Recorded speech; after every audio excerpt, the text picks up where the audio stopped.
How's it going, guys? It's Eclipse here, and today we're looking at the brand new premiums coming into World of Tanks console.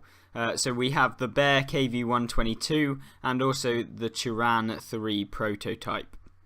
So to start off with, we'll look at the Bear KV-122, some of the stats, and then the armor model as it comes in at tier 7, and then we'll have a quick look at the Turan III prototype as well. So to start off with, the Bear KV-122 obviously has a 122mm gun with 390 alpha damage and a fair amount of pen, coming in at 175 with standard rounds and 217 with premium.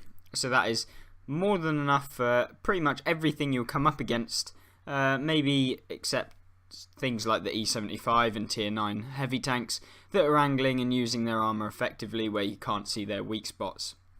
Other than that, the gun stats on it aren't great, with an aiming time of 3.2 seconds and an accuracy of 0.46, so that's nothing special, and it's going to be kind of painful in that regard.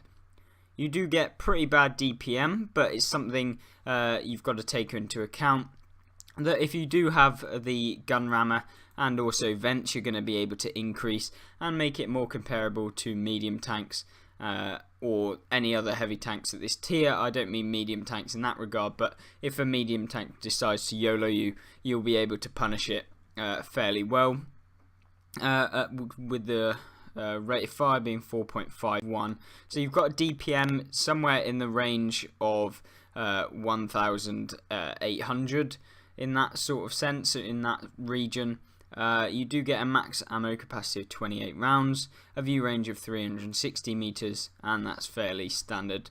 You've got an pretty average horsepower to ton ratio, but as again, you're not going to be getting up to 42 kilometers an hour that quickly, but maybe 30 will be your average, I'd say, as to how fast you'll get up to that sort of speed. And the terrains, etc., that you're going to come into contact with this tank. You do get 75 on the front of the hull armor, 60 on the sides and 60 at the rear, so that's pretty good. You get 100mm on the front, 90 at the sides, and then 90 at the rear of the turret as well. So it does play up to tier 9, no preferential matchmaking on this one. It gets a 50% silver bonus as well, and 20% XP bonus. No crew bonus on this one, so it's not a crew trainer. So if you do want to just earn silver and XP, then this is kind of something you should look at. Now, it does say great mobility, but Wargaming don't often put in the terrain resistances into the stats. So we can have a look at the PC version and kind of the stats on that to see what sort of kind of terrain resistances it does have, but we'll do that in a second. So here's what it looks like in game. As you can see on screen right now, it has a lot of spaced armor on there, so we'll take that into account as well when we have a look at the armor model and tanks.gg, because the PC version does not have the spaced armor on the front of it like it does on the World of Tanks one.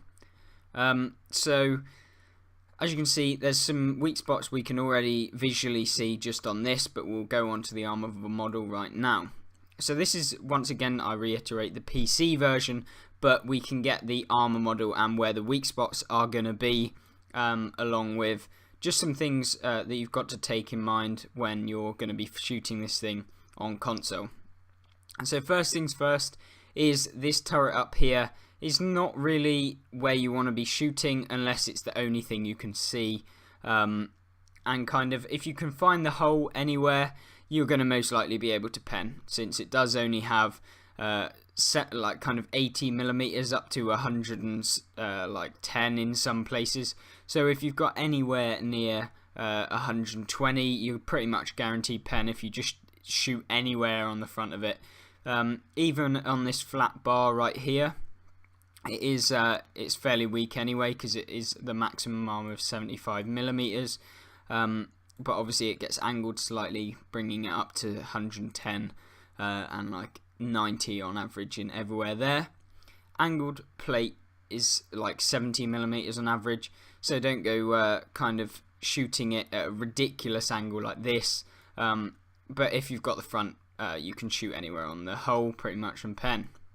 Don't go shooting at the mantlet, since that's the most, the strongest armour on this tank, around 150 in places. Cheeks are pretty weak, 100mm will do for those, and then it gets upwards to like 300 because of the angle that they're at. So don't go shooting at the turret if you can avoid it. The cupola isn't really a weak spot. I mean, it's got 90mm. It's the weakest bit on the turret, but if you can see anywhere of this big hole, then you're pretty much fine. Another thing to note, that it does have spaced armor, as you can see on the front here. So if you're firing heat ammunition through your tank, then you want to be aware that it's going to get caught on this spaced armor if it does hit it, and it's not probably going to go through, it's just going to get absorbed. Similarly, if you've got a high caliber gun in something like a TD higher up, and you've got penetration to go through like 60mm of armor or lower, 65mm, that sort of range, and you want to fire HE to do that extra damage, make sure that you do not hit this kind of spaced plate here, this mesh stuff, because it does count as spaced armor and it's just going to get absorbed, and you're going to do like 12 damage or something ridiculous like that. Along with that, don't hit the gun, because that's just kind of RNG though, and a good rule of thumb, you don't want to be hitting anywhere near this mantlet here, just to reiterate. Side, it's kind of got this spaced mesh again, so gives it a bit more spaced armor. If you do get the side, you want to be aiming kind of at the bottom here, in between the tracks and this bit here, and the top of the tracks here, this kind of space in between, because that will mean that you avoid this spaced plate here that's on screen on the side, covering this kind of flat bit that's up here. So if you can shoot in between the tracks, then that's your best option. Especially if you're firing heat, you want to go like in between here, because that mesh plate is going to absorb quite a bit.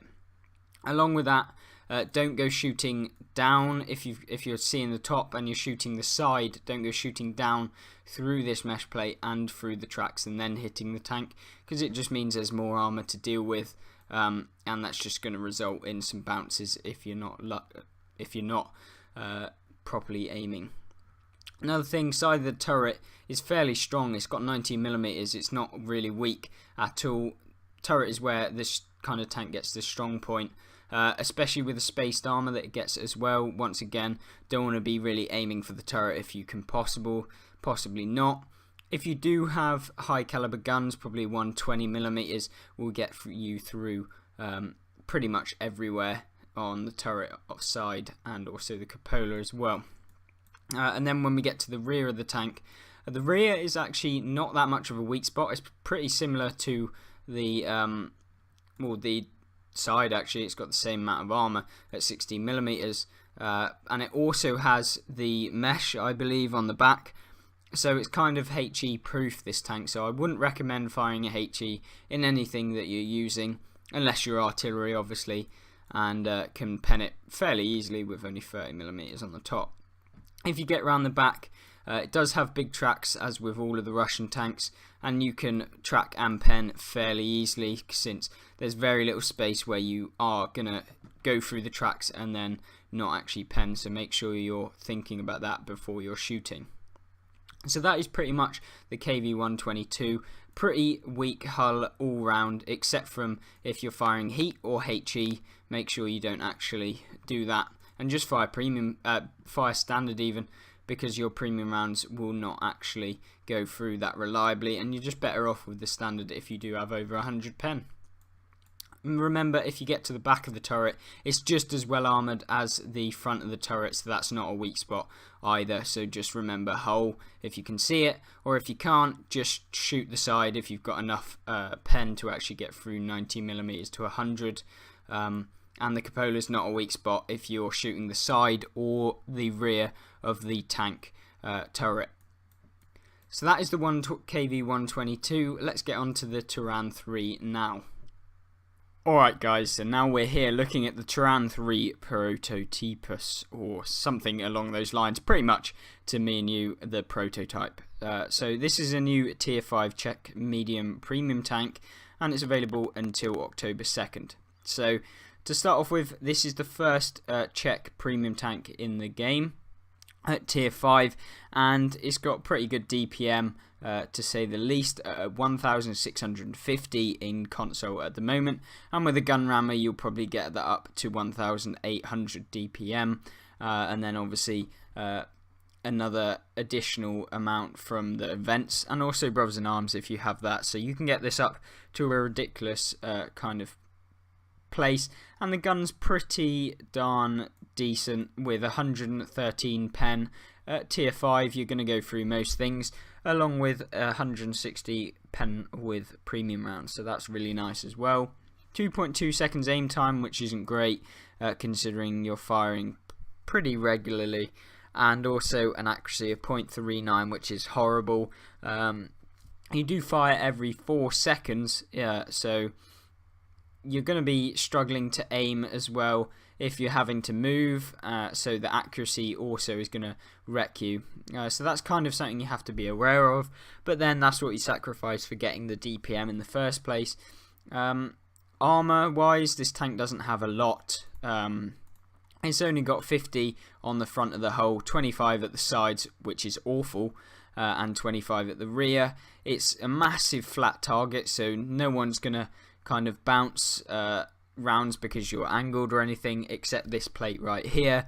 If you can see on screen, this very angled bit here, maybe pull off a bounce, don't really know. I don't think you'll have to worry that much about that, but it's very, very flat on the turret as well. Turret front does get 75mm, but it has this horrible big old chunk on the cupola, which is something you'll have to keep an eye on if it's hold down or something, and that's just something you can aim at if you need to, because it is just a huge cancerous blob on top. The hit points 570 standard. This one does get 40% silver bonus and a 40% XP bonus, so this is once again an XP tank and silver tank. It's not going to train your crews any faster. Hull traverse at 34 degrees a second, which is pretty standard. It's not great. And a power to weight ratio of 13 horsepower to ton, which is not great either. A speed limit of 40 kilometers an hour, probably get up to 30 once again, and you're going to struggle going up hills, I believe, with this tank. View range 330, not great, but then again this is only tier 5, so you might be able to outspot all of the heavies at this tier, but then again you've got no armor if you come up against them and they spot you back. Ammo capacity of 32 rounds, so you've got a maximum damage of 3,310, somewhere around there. Not an amazing amount, but then again you're alright with this tier, since you can pretty much kill 4 full health tanks. Alright, now that we've had a look at the two tanks, we're going to have a look at how much it's going to cost you to buy each tank, and then what my opinion is on them both, as kind of them on their own and in comparison to other premium tanks. So to start off with, the Bear KV-122 primed will cost you 13,500 gold, which is quite a lot for a tier 7 premium. It's not even that great. It's got the spaced armor, which is kind of a gimmick, and it's just got no armor in the first place. Like, you very rarely bounce off of KV-122 unless you're firing at the turret at a stupid angle. You do get vents, so that's an extra 600,000. A large caliber tank gun rammer 500,000. Enhanced gun lane drive 500,000. So you're saving 1.6 million silver. You're getting 30 days of premium, 15 times 3 XP boosts, and 15 times 4 crew XP boosts. And that's going to set you back 6,000 gold for the luxury of all of that. So the way that they work the savings is that they'll take 1.6 million silver as like the saving, pretty much. So they're basically giving you 1.6 million silver for free, but it's not free because you probably could have done without it anyway, and the amount of money you'll make playing this tank, like, the silver's not going to matter.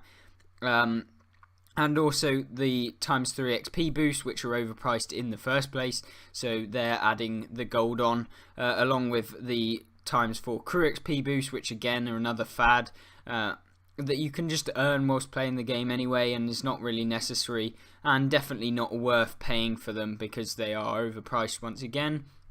30 days of premium is an expensive way to buy premium as well, so that's adding on the cost again. And so basically the 20% savings is a load of bullshit, to be really quite frank, and I would never ever say that you should buy any primed version of any tank that's released. I don't actually care whether they say it's 20% savings or 30% savings, because most of the stuff they give you is utter crap. So don't go buying any of the primed version. I mean, you could go for the ultimate version because it's more worth it, because they get rid of the crappy gun rammer and everything that you can just earn by playing the game normally. And for the luxury of that, like 1.6 million, you're paying an extra 3,000 gold by the looks of things. Yeah, you pay 3,000 gold, 3,100 just to get those extra 1.6 million silver. I mean, is a tenner worth 1.6 million silver in game? Not at all, so don't bother with any of that crap. The loaded version is 8,200 gold, so are the 27 days of premium worth an extra 1,000 or 2,200 gold? Maybe.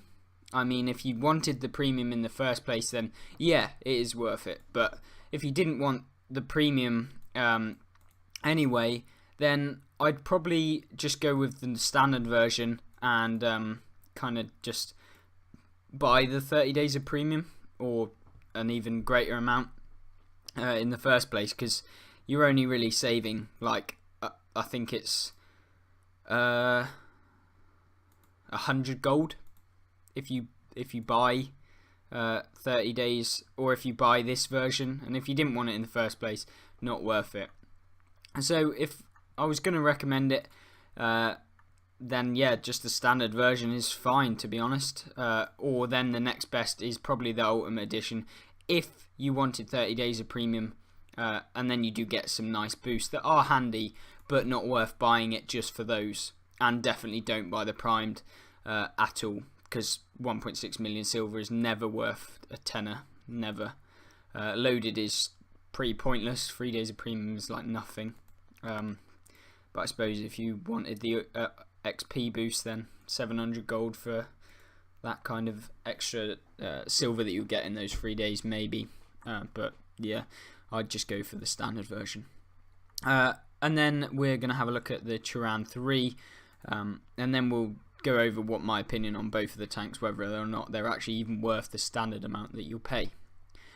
So 7,700 gold for the Turan III prototype if you want the primed version, for a tier 5 medium tank. Trying to say that 7,700 gold is 20% savings. I mean, it might be, but do you want the XP boost once again, and paying like probably 1,000 silver for those just to get those extra like 10 between the loaded and the primed? Like, probably not worth it. 30 days of premium, I mean, that's probably the most worth it thing out of all of that stuff.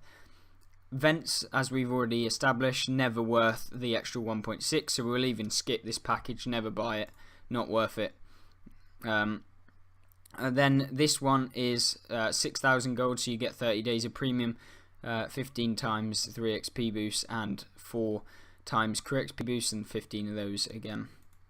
So 6,000 gold. I mean, if you wanted it, then get it. Or you can get the loaded version, 3,325 gold. More worth it, I suppose, but yeah, again, still quite a lot of money for a tier 5 medium that's pretty average, and it's nothing special. It's not like it's a broken tank or anything. It doesn't have ridiculous armor or alpha, so kind of a high skill cap, I suppose. And then 2,000 if you just want the standard tank. I mean, that's not really that much. It's like £7 for a tier 5. Not amazing, but Then again, if you really want this tank, then you can always pick it up. In my opinion, I would not recommend it to any players who have just started the game, or anyone that kind of wants to seal club, because it's just not a great tank, to be honest, by the looks of things. The accuracy is just going to be horrible, along with the rate of fire being so fast that you're not going to be able to aim your shots properly, or fast enough as well. So that's my opinion on them packages. So would I recommend either of them? Maybe the KV-122 if you're kind of wanting to get into heavy tanks, and it's kind of forgiving, I suppose. You do have a nice gun. A 390 Alpha is quite nice, and having that at tier 7 is nice once again, along with the IS. But if you wanted a tank similar to this, then I'd just go down the actual tech tree and get progressing through the lines. IS, you have the IS 2, that's another premium, probably better, to be honest. Yeah, I'd just kind of not bother paying for this. 7,500 gold is quite a bit, and you can get a tier 8 for that if you wait for them to come on sale, just the standard version. So I wouldn't say it's worth it. Tier 8s have better potential for making money, and yeah, I wouldn't recommend it. Next thing, Turan III, I wouldn't recommend this one either, to be honest. Tier 5 premiums, anything below tier 7 is just really not that worth it, unless you've got like a tier 6 light tank or a medium tank that's kind of special and something that you will enjoy to play. But this thing doesn't look that great or that special for me. But obviously you can make your own mind up looking at the stats previously and then come to your own conclusions, but I wouldn't recommend it. Alright guys, I hope you found it somewhat informative, and if you did, I hope you hit that like button and check out some of my other content. If you want to keep updated with anything that I post, then you can subscribe to be informed when I actually get an upload out. Hopefully they'll be quite consistent, but I'm hoping for at least one a week, probably 3 per week usually, unless I'm really busy. And once again, thanks for watching, and I hope to see you in the next video. Goodbye.